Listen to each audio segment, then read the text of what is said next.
Hi guys, Cornell is back. Today I'm going to read 2 Samuel 15 to 19, Psalm 115, and Proverbs 27. Let's get started. 2 Samuel 15 to 19. Sometime later, Absalom got a chariot and horses for himself. He also got 50 men to run in front of him. He would get up early. He would stand by the side of the road that led to the city gate. Sometimes a person would come with the case for the king to decide. Then Absalom would call out to him, "What town are you from?" He would answer, "I'm from one of the tribes of Israel." Absalom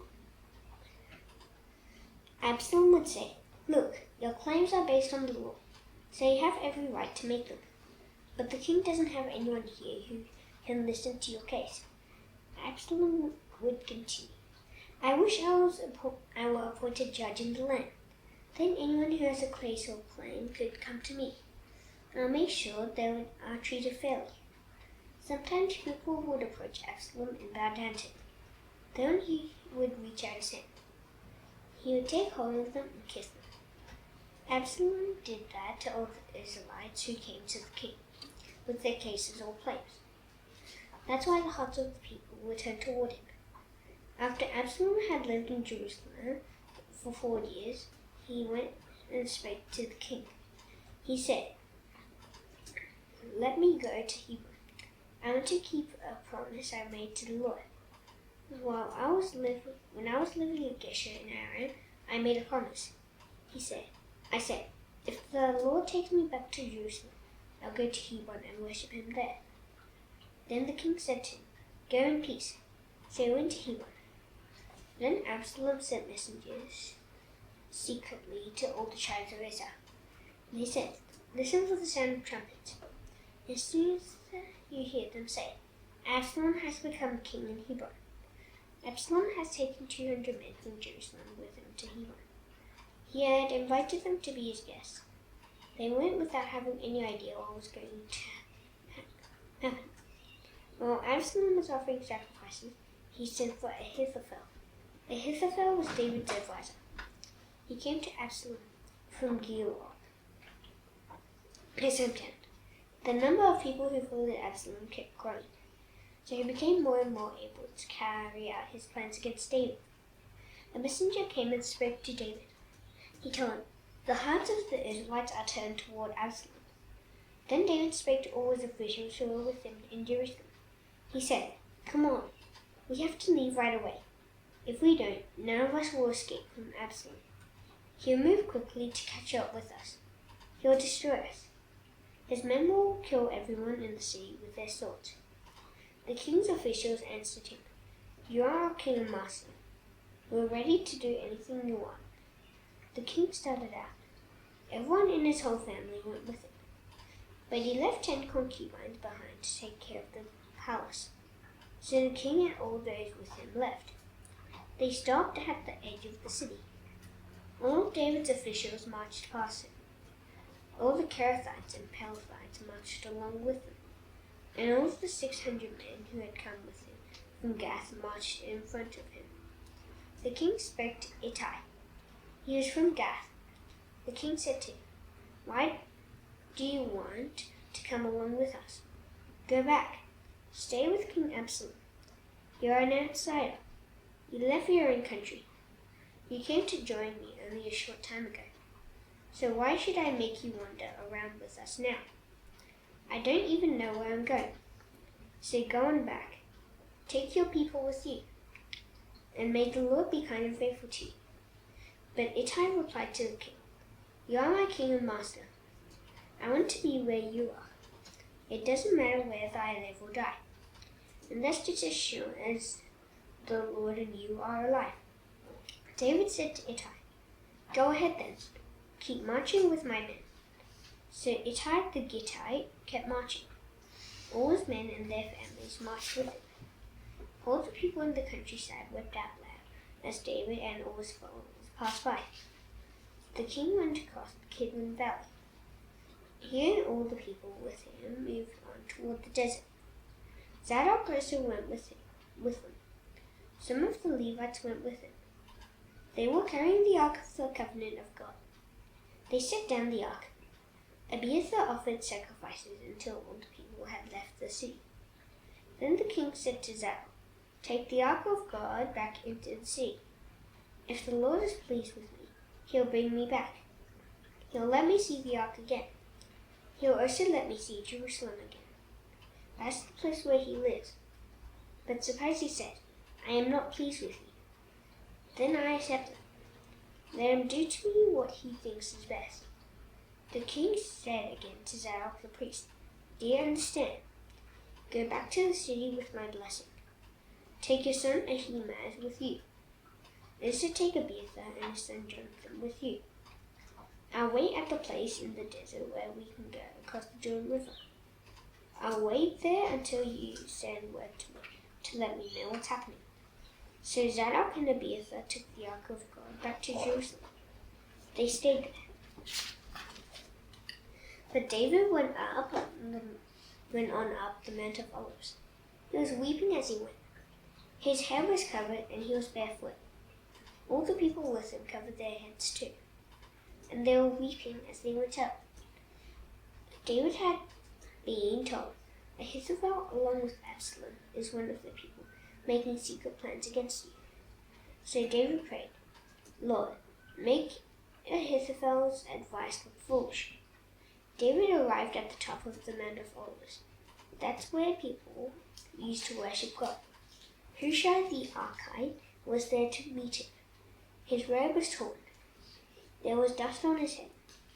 David said to him, "If you go with me, you'll be too much trouble for me. So return to the city. Say to Absalom, 'Your Majesty, I will be your servant. In the past I was your father's servant, but now I'll be your servant.' If you do that, you can help me by making sure Ahithophel's advice fails. Zadok and Abiathar, the priest, will be there with you. Tell them everything you hear in the king's palace. They have their sons, Ahimaaz and Jonathan, there with me.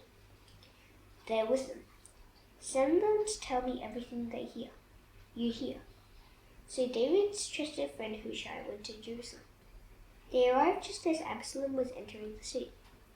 David went just beyond the top of the Mount of Olives. Ziba was waiting there to meet him. He was Mephibosheth's manager. He had several donkeys with saddles on them. They were carrying 200 loaves of bread and 100 raisin cakes. They were also carrying 100 fig cakes and a bottle of wine. The bottle was made out of animal skin. The king asked Ziba, "Why have you brought all these things?" Ziba answered, "The donkeys are for the king's family to ride on. The bread and fruit are for the people to eat. The wine will make those who get tired in the desert feel like new again." Then the king asked, "Where's your master's grandson Mephibosheth?" Ziba said to him, "He's staying in Jerusalem. He thinks, 'Today the Israelites will cause me to rule once again over my grandfather Saul's kingdom.'"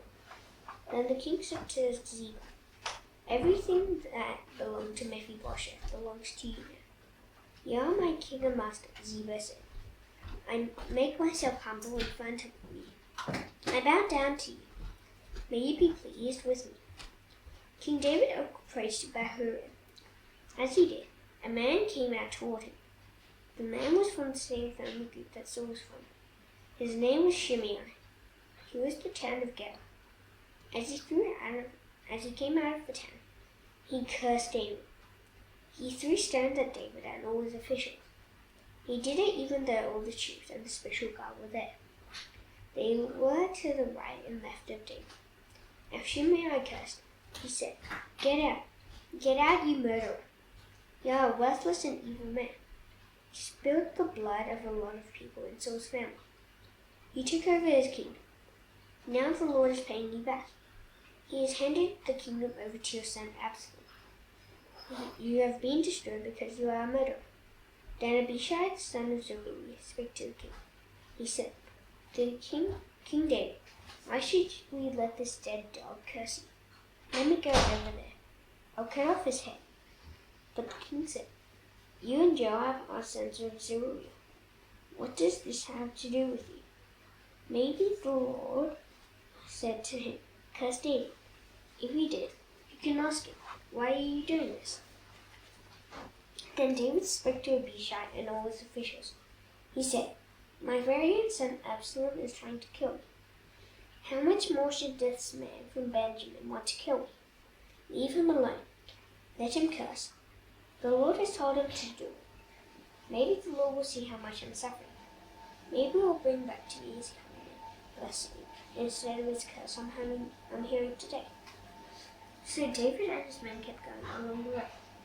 At the same time, Shimei was going along the hillside across from him. He was cursing David as he went. He was throwing stones at him. He was showering him with dirt. The king and all the people with him came to the place they had planned to go to. They were very tired, so David rested there. During that time, Absalom and all the men of Israel came to Jerusalem. Ahithophel was with him. Then Hushai the Archite went to Absalom. He said to him, may the king live a long time. May the king live a long time. Hushai was David's trusted friend. Absalom said to Hushai, so this is the way you show love to your friend. If he's your friend, why didn't you go with him? Hushai said to Absalom, why should I? You are the one the Lord has chosen. These people and all the men of Israel have also chosen you. I want to be on your side. I want to stay with you. After all, who else should I serve? Shouldn't I serve the king's son?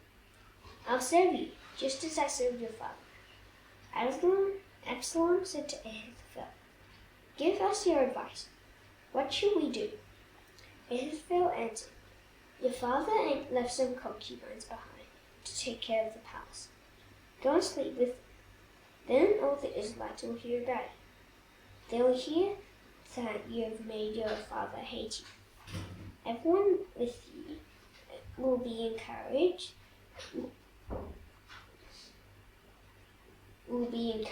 to give you more support. So they set up a tent for Absalom on the roof of the palace. He went in and slept with his father's concubines. Everyone in Israel saw it. In those days, the advice Ahithophel gave was as good as advice from someone who asked God for guidance. That's what David and Absalom thought about all of Ahithophel's advice. One day Ahithophel said to Absalom, here's what I suggest. Choose 12,000 men. Start out tonight and go after David. Attack him while he is tired and weak. Fill him with terror. Then all the people with him will run away.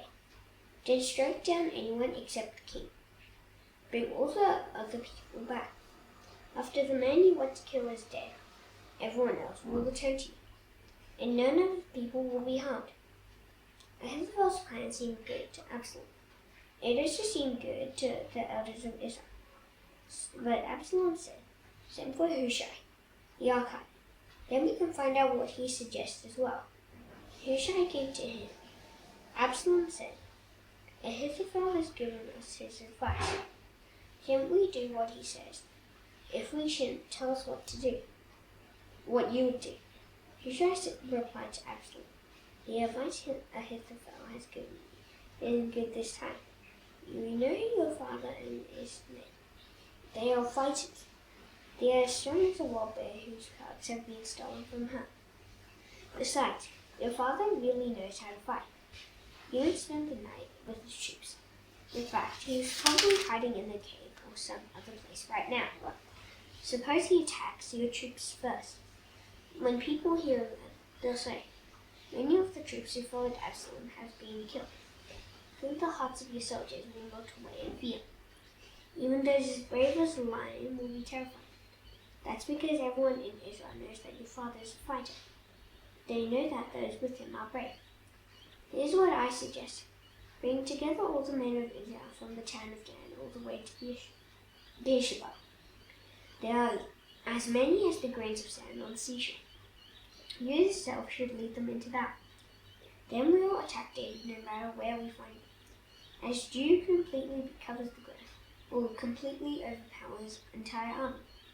We won't leave him or any of his men alive. He might try to get away by going into a city. If he does, all of us will bring ropes to that city. We'll drag the whole city down into the valley. Not even a pebble of that city will be left. Absalom and all the men of Israel agreed. They said, the advice of Hushai, the Archite, is better than the advice of Ahithophel. The Lord had decided that Ahithophel's good advice would fail. The Lord wanted to bring horrible trouble on Absalom. Hushai spoke to Zadok and Abiathar, the priests. He said, Ahithophel has given advice to Absalom and the elders of Israel. He suggested that they should do one thing, but I suggested something else. Send a message right away. Tell David, don't spend the night in the desert at a place where people cross the Jordan River. Make sure you go on across. If you don't, you and all the people with you will be swallowed up. Jonathan and Ahimaaz were staying in Rogel, just outside Jerusalem. They knew they would be in danger if anyone saw them entering the city. A female servant was supposed to go and tell them what had happened. Then they were supposed to go and tell King David. But a young man saw Jonathan and Ahimaaz and told Absalom about it. So the two men left right away. They went to the house of a man in Bahurim. He had a well in his courtyard. They climbed it down into it. The man's wife got a covering and spread it out over the opening of the well. Then she scattered grain on the covering, so no one knew that the men were hiding in the well. Absalom's men came to the house. They asked the woman, where are Ahimaaz and Jonathan? She answered, they went across the brook. When the men looked around, they didn't find anyone, so they returned to Jerusalem. After they had gone, Jonathan and Ahimaaz climbed out of the well. They went to tell King David what they had found out. They said to him, go across the river right away. Ahithophel has told Absalom how to come after you and strike you down. So David and all the people with him started out. They went across the Jordan River. By sunrise, everyone had crossed over. Ahithophel saw that his advice wasn't being followed, so he put a saddle on his donkey. He started out for his house in his hometown. When he arrived, he made everything ready for his death. He made out his will. Then he killed himself. And so he died and was buried in his father's tomb. David went to Mahanaim. Absalom went across the Jordan River with all the men of Israel. Absalom had made Amasa commander of the army in place of Joab. Amasa was the son of Jether.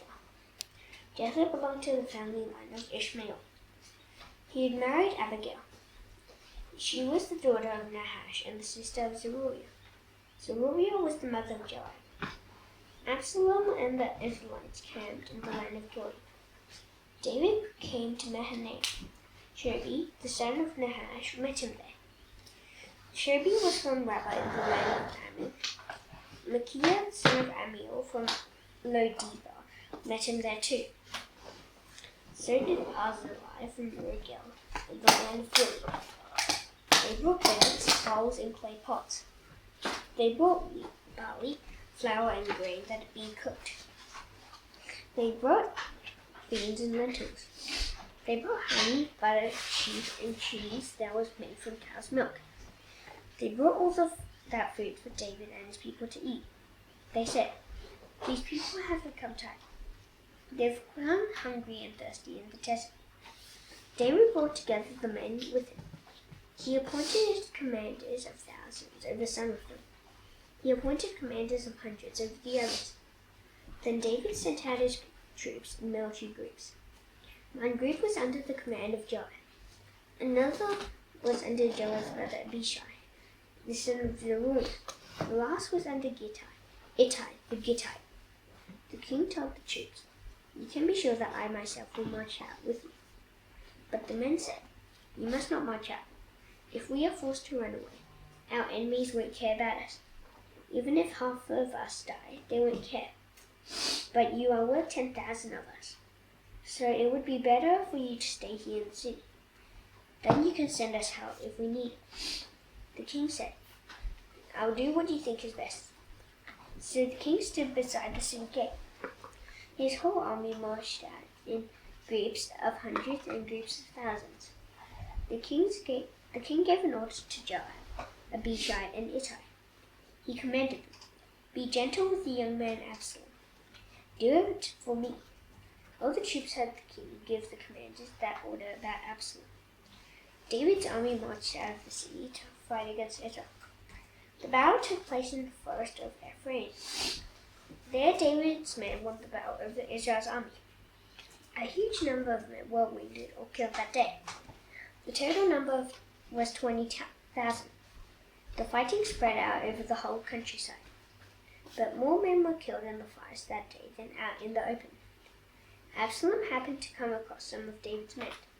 He was riding his mule. The mule went under the thick branches of a large oak tree. Absalom's hair got caught in the tree. He was left hanging in the air. The mule he was riding kept on going. One of David's men saw what had happened. He told Joab, "I just saw Absalom hanging in an oak tree." Joab said to the man, "What? You saw him? Why didn't you strike him down right there? Then I wouldn't have had to give you 4 ounces of silver and a soldier's belt." But the man replied, "I won't do anything to hurt the king's son. I won't do it for even 25 pounds of silver. You heard the king's command to you and Abishai and Ittai. He said, 'Be careful not to hurt the young man Absalom. Do it for me. Suppose I had put my life in danger by killing him. The king would have found out about it. Nothing is hidden from him, and you wouldn't have stood up for me.'" Joab said, "I'm not going to waste any more time on you." So he got 3 javelins. He went over and plunged them into Absalom's heart. He did it while Absalom was hanging there alive in the oak tree. 10 of the men carrying Joab's armor surrounded Absalom. They struck him and killed him. Then Joab blew his trumpet. He ordered his troops to stop chasing Israel's army. Joab's men threw Absalom into a big pit in the forest. They covered him with a large pile of rocks. While all that was going on, all the Israelites ran back to their homes. Earlier in his life, Absalom had set up a pillar in the king's valley. He had put it up as a monument to himself. He thought, "I don't have a son to carry on the memory of my name." So he named the pillar after himself. It is still called Absalom's monument to this day. Ahimaaz, the son of Zadok, said to Joab, "Let me run and take the news to the king. Let me tell him that the Lord has shown David, that David is in the right. The Lord has shown this by saving David from his enemies." "I don't want you to take the news to the king today," Joab told him. "You can do it some other time, but you must not do it today, because the king's son is dead." Then Joab said to a man from Cush, "Go, tell the king what you have seen." The man bowed down in front of Joab. Then he ran off. Ahimaaz, the son of Zadok, spoke again to Joab. He said, "I don't care what happens to me. Please let me run behind the man from Cush." But Joab replied, "My son, why do you want to go? You don't have any news that will bring you a reward." He said, "I don't care what happens. I want to run." So Joab said, "Run."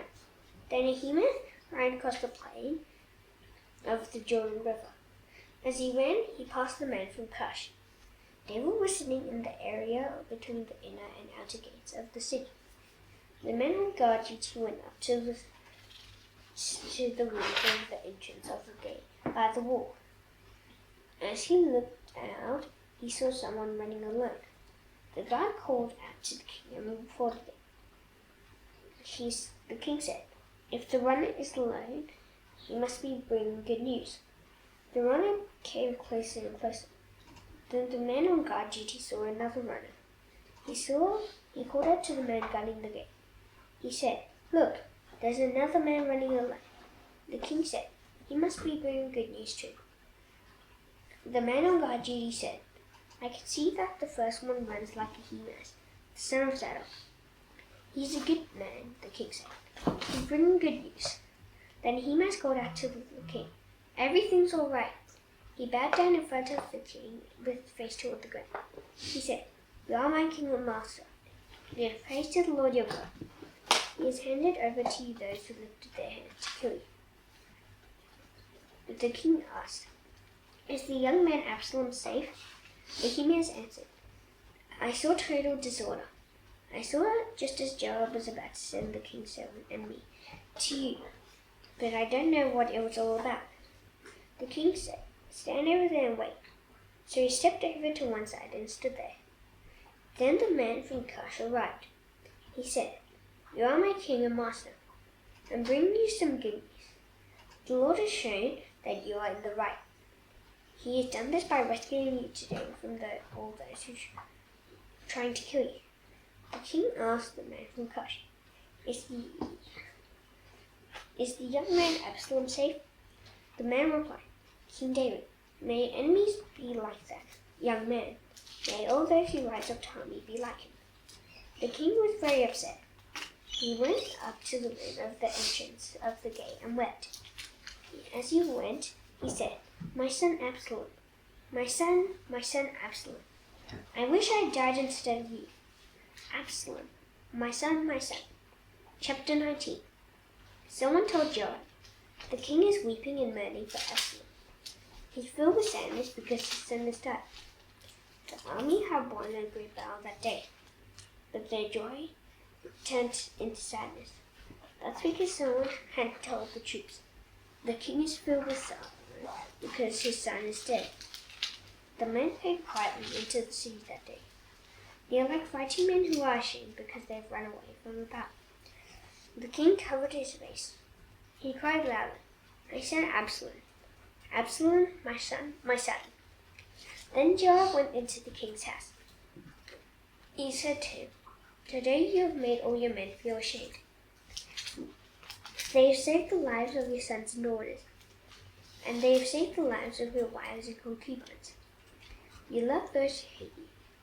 You hate those who love you. The commanders and their troops don't mean anything to you. You make that very clear today. I can see that you would be pleased if Absalom were alive today, and all of us were dead. Now go out there and cheer up your men.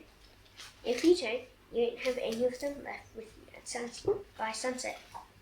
That will be worse for you than all the troubles you have ever had in your whole life. That's what I promise you in the Lord's name. So the king got up and took his seat in the entrance of the city gate. His men were told, The king is sitting in the entrance of the gate. Then all of them came and stood in front of him.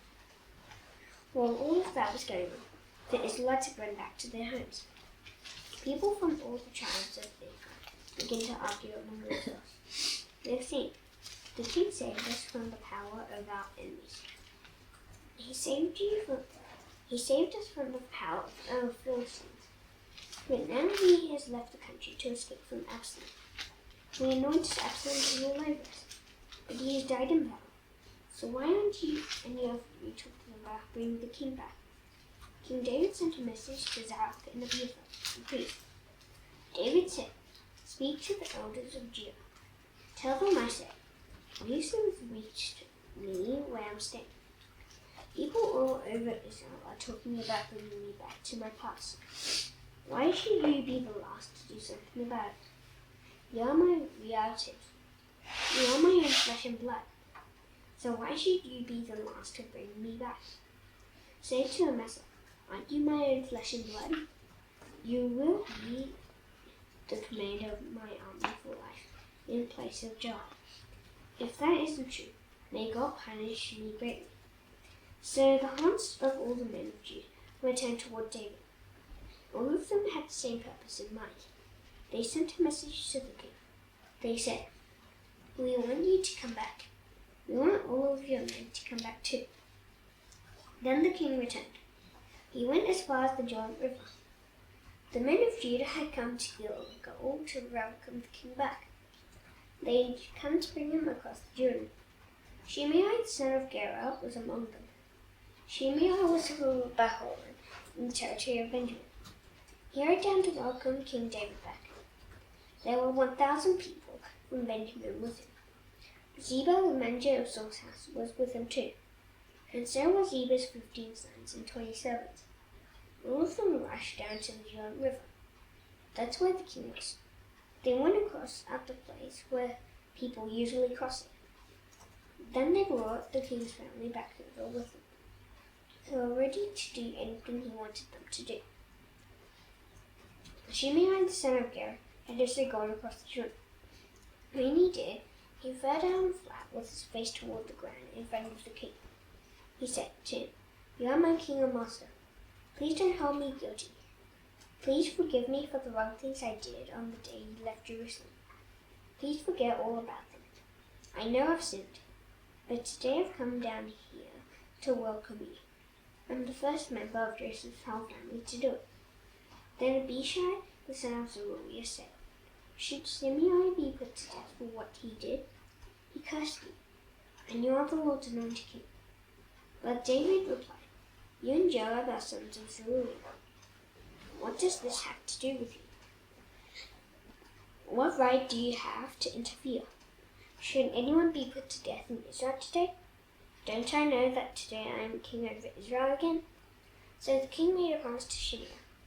He said to him, "You aren't going to be put to death." Mephibosheth was Saul's grandson. He had also gone down to welcome the king back. He had not taken care of his feet. He hadn't trimmed his moustache or washed his clothes. He hadn't done any of those things from the day the king left Jerusalem until the day he returned safely. He came from Jerusalem to welcome the king. The king asked him, "Mephibosheth, why didn't you go with me?" He said, "You are my king and master. I'm not able to walk, so I thought, I'll have a saddle put on my donkey. I'll ride on it. Then I can go with the king. But my servant Ziba turned against me. He has told you lies about me. King David, you are like an angel of God. So do what you wish." You should have put all the members of my grandfather's family to death, including me. Instead, you always provided what I needed. So what right do I have to make any more appeals to you?" The king said to him, "You don't have to say anything else. I order you and Ziba to divide up Saul's land between you." Mephibosheth said to the king, "I'm happy that you have returned home safely. So let Ziba have everything." Barzillai had also come down to go across the Jordan River with the king. He wanted to send the king on his way from there. Barzillai was from Rogelim in the land of Gilead. He was very old. He was 80 years old. He had given the king everything he needed while the king was staying in Mahanaim. That's because Barzillai was very wealthy. The king said to Barzillai, "Come across the river with me. Stay with me in Jerusalem. I'll take good care of you." But Barzillai said to the king, "I won't live for many more years. So why should I go up to Jerusalem with you? I'm already 80 years old. I can hardly tell the difference between what is enjoyable and what isn't. I can hardly taste what I eat and drink. I can't even hear the voices of male and female singers anymore.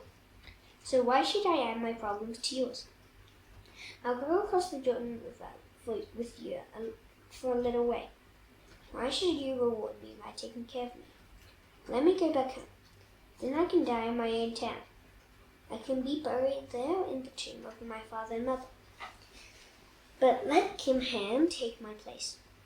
Let him go across the river with you. Do for him whatever you wish." The king said, "Kimham will go across with me. I'll do for him whatever you wish, and I'll do for you anything you wish." So all the people went across the Jordan River. Then the king crossed over. The king kissed Barzillai and said goodbye to him, and Barzillai went back home. After the king had gone across the river, he went to Gilgal. Kimham had gone across with him. All the troops of Judah and half of the troops of Israel had taken the king across. Soon all the men of Israel were coming to the king. They were saying to him, Why did the men of Judah take you away from us? They are our relatives. What right did they have to bring you and your family over across the Jordan River? What right did they have to bring all your men over with you? All the men of Judah answered the men of Israel. They said, "We did that because the king is our close relative. So why should you be angry about what happened? Have we eaten any of the king's food? Have we taken anything for ourselves?" Then the men of Israel answered the men of Judah. They said, We have 10 of the 12 tribes in the kingdom, so we have a stronger claim on David than you have. Then why are you acting as if you hate us? Weren't we the first ones to talk about bringing back our king? But the men of Judah argued their side even more forcefully than the men of Israel. Psalm 27. Don't brag about tomorrow. You don't know what a day will bring. Let another person praise you, and not your own mouth. Let an outsider praise you, and not your own lips. Stones are heavy, and sand weighs a lot, but letting a foolish person make you angry is a heavier load than both of them. Anger is mean, and great anger overpowers you. But who can face jealousy? Being warned openly is better than being loved in secret. Wounds from a friend can be trusted, but an enemy kisses you many times. When you are full, you even eat honey. When you are hungry, even what is bitter tastes sweet. Anyone who runs away from home is like a bird that flies away from its nest. Perfume and incense bring joy to your heart, and the sweetness of a friend comes from their honest advice. Don't desert your friend or a friend of your family, and don't go to your relative's house when trouble strikes you. A neighbor nearby is better than a relative far away. My son, be wise and bring joy to my heart. Then I can answer anyone who makes fun of me. Wise people see danger and go to a safe place, but childish people keep on going and suffer for it. Take a coat of money and put some money for what a stranger owes. Hold it until you get paid back if it is done for an outsider. Suppose you loudly bless your neighbor early in the morning, then you might as well be cursing him. A nagging wife is like the dripping of a leaky roof in a rainstorm. Stopping her is like trying to stop the wind. It's like trying to grab olive oil with your hand. As iron sharpens iron, so one person sharpens another. A person who guards a fruit tree will eat its fruit, and the person who protects their master will be honored. When you look into water, you see a likeness of your face. When you look into your heart, you see what you are really like. Death and the grave are never satisfied. People's eyes are never satisfied either. Fire tests silver, and heat tests gold, but people are tested by the praise they receive. Suppose you could grind a foolish person in a mill. Suppose you could grind them as you would grind grain with a tool. Even then, you could not remove their foolishness from them. Be sure you know how your flocks are doing. Pay careful attention to your herds. Riches don't last forever, and the crown is not secure for all time to come. The hairs will remove, and new growth appears. The grass from the hills is gathered in. Then your lambs will provide you with clothes, and the money from selling your goats will buy you a field. You will have plenty of goat's milk to feed your family. It will also feed your female servants. Psalm 115.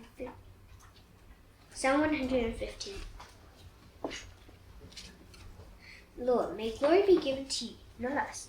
You are loving and faithful. Why do the nations ask, where is their God? Our God is in heaven. He does anything he wants to do, but the statues of their gods are made out of silver and gold. They are made by human hands. They have mouths but can't speak. They have eyes but can't see. They have ears but can't hear.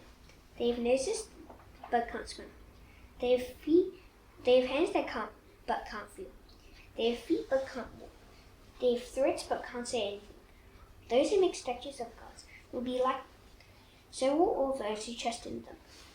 All you Israelites, trust in the Lord. He helps you like a shield that keeps you safe. Priests of Aaron, trust in the Lord. He helps you like a shield that keeps you safe. You who have respect for the Lord, trust in him. He keeps you like a shield that keeps you safe. The Lord remembers us and will bless us. He'll bless Israel, his people. He'll bless the priests of Aaron. The Lord will bless those who have respect for him. He'll bless important and unimportant people alike. May the Lord give you many children. May he give them to you and to your children after you. May the Lord bless you He is the maker of heaven and earth.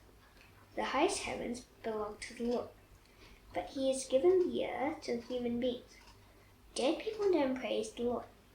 Those who lie quietly in the grave don't praise him. But we who are alive praise the Lord, both now and forever. Praise the Lord. Now that it's done, I shall now do the Lord's Prayer. Please bow your heads. Our Father in heaven, hallowed be your name. Your kingdom come, your will be done on earth as it is in heaven. Give us today our daily bread. Forgive us our debts as we have also forgiven our debtors.